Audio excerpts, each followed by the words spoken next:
You're listening to Newcastle in the Morning with Tracy Mack. Only on Newcastle Live Radio. And welcome to this Monday. We are in lockdown still. We're in stay-at-home orders. And we've also got school holidays. Yay! Yay. Being working mums is just so much fun, isn't it?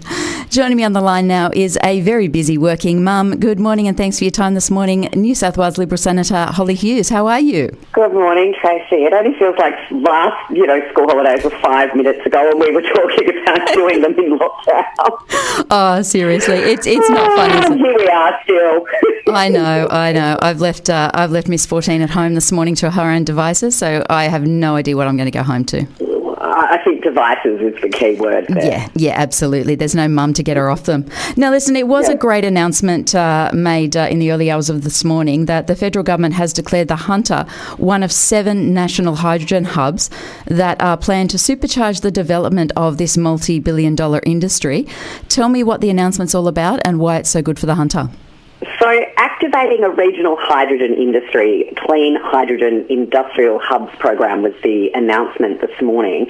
And what that means, a very long name, is investing an extra $464 million in the hydrogen industry to accelerate its development and ensure that we can create what we want to see is up to around 7 clean hydrogen hubs across the country.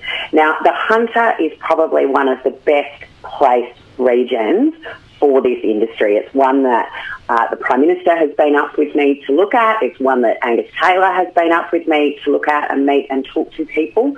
The Hunter has all of the necessary ingredients to make sure that everything's in place for a hydrogen hub to be set up in the region.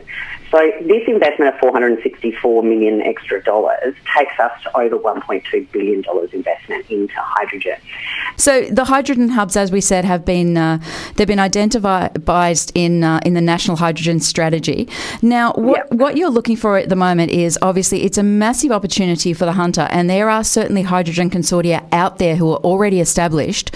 So you're looking for obviously people to come forward and say, hey, this is what we've got planned, this is where we're going, and this is the funding that we're looking for to do these studies. Is that the correct way of what's happened over the last 24 hours? Yes, so that's basically part one, and there are actually 2 parts to this grant. So I'm not quite sure where we got up to before we dropped out, but this $464 million is boosting our funding into hydrogen to over $1.2 billion.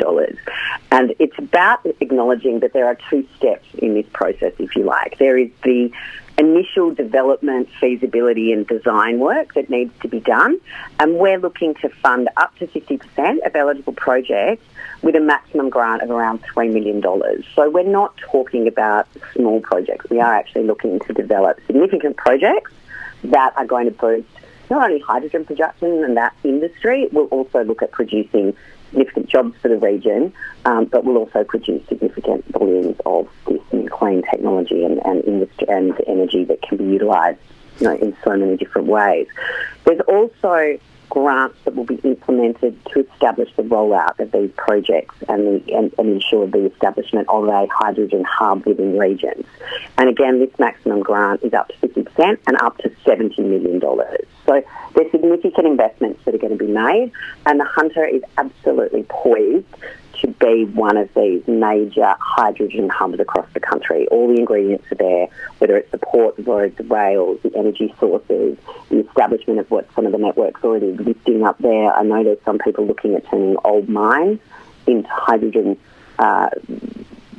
places where they'll be able to generate hydrogen from and store it to then export it. So there's really significant improvements and technological advances in this space, and the hydrogen industry is one of those that can certainly help propel Newcastle and the Hunter region into the future.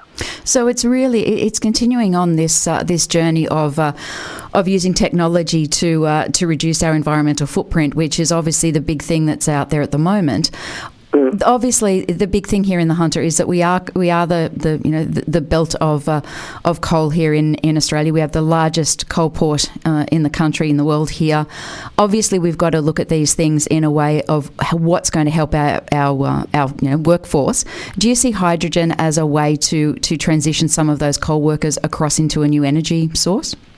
Look, it is definitely part of that energy mix, and will continue to create jobs. And you're correct when you look at it. This is about investing in new technology to ensure not only that we have a cleaner, greener future, but that we also consistently maintain that base load power. And we know the Hunter region is critical when we talk about base load power. When you look at the Tomago smelter having to go offline last year to keep the lights off in Sydney, we know that can't be a permanent solution. We know that they can only do that for a couple of hours at a time.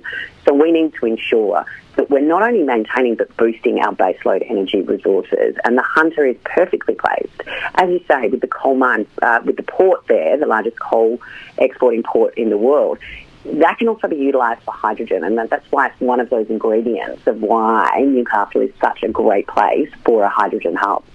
Now, some of the other hubs around, include Bell Bay in Tasmania, Darwin in the Northern Territory, Gladstone in Queensland, Latrobe Valley in Victoria. There are some big areas.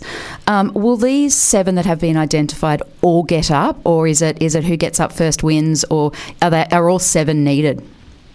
Look, I think it's going to be a case of what comes forward to the minister, and I wouldn't want to second guess what he's going to do going forward, and what they're going to look at, whether there's all 7 or whether they look at 2 or 3 to start with. I wouldn't want to second guess that.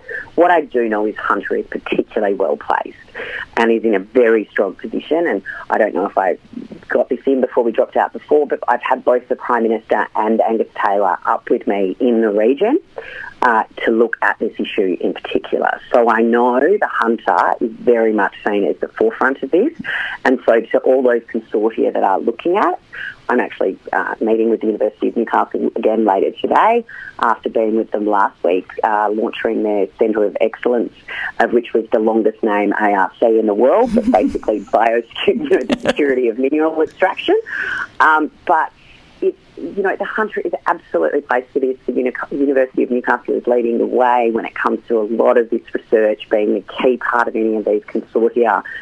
It really is an exciting time for the Hunter, and I would, just urge anyone that's currently involved in these projects to really start to sort of, put the foot to the metal and get in for this grant, because it will be just such a boost of funds. It's not going to fund them 100%. It is up to 50%, and a lot of these consortia already have a lot of private investment. But this is a huge contribution that can help move things along a lot quicker. Absolutely, without a doubt. So we do know that there are consortia out there who are ready to go, Hollie? Absolutely. And, obviously they have commercial and confidence and all those sorts of agreements around them, but this will not come as a surprise to a number of groups working around the Hunter region that we are looking at hydrogen hubs and wanting to invest more into the hydrogen sector. So there certainly is work afoot.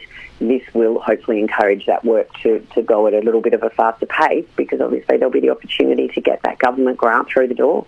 So where do people go to find out about the government grant? Okay, so the grant are going to launch. I knew you were going to ask me this, and I thought I had it up.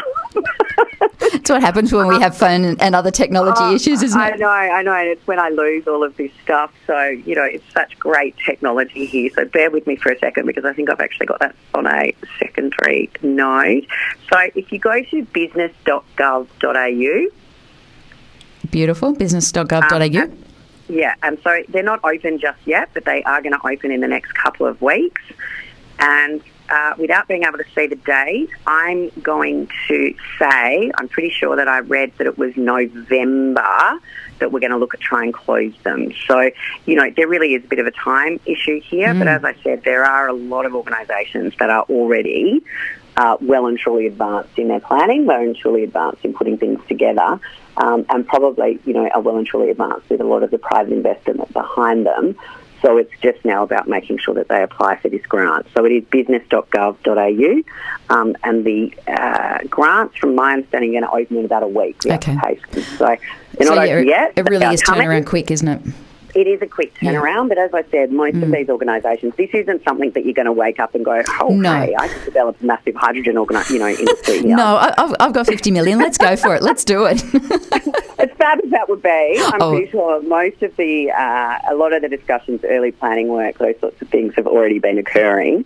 This is just an opportunity now to speed things up because of government investment. So rather than these firms and consortia having to go out and attract all private investment. They will have the opportunity now to attract government funding, which of course can make things a little bit easier in those initial days. Absolutely. Look, it's the way of the future. The private government funding models. It's the way that we're going to go forward, because private investment can't do everything, and government money can't do everything. So it needs a combination of both, and both people putting their butts on the line to say that we really do need something new. We do need to look at a new form of energy, and this is an exciting way, and it's really exciting for the hunter, Hollie. So thank you for championing the cause again. No, my pleasure. It's really exciting. I look forward to seeing who comes forward and where we land on this later in the year. Sounds great. You look after yourself, and we'll chat later. Enjoy school holidays. Oh, I will. You too. Thank you. Bye. That is Senator Hollie Hughes. We finally got it there. Sometimes phones can be some fun, can't they? But we got there. To keep up to date on everything happening in Newcastle and the Hunter, it's Newcastle in the Morning with Tracy Mack. 9 a.m. to midday, Monday to Friday, right here on Newcastle Live Radio.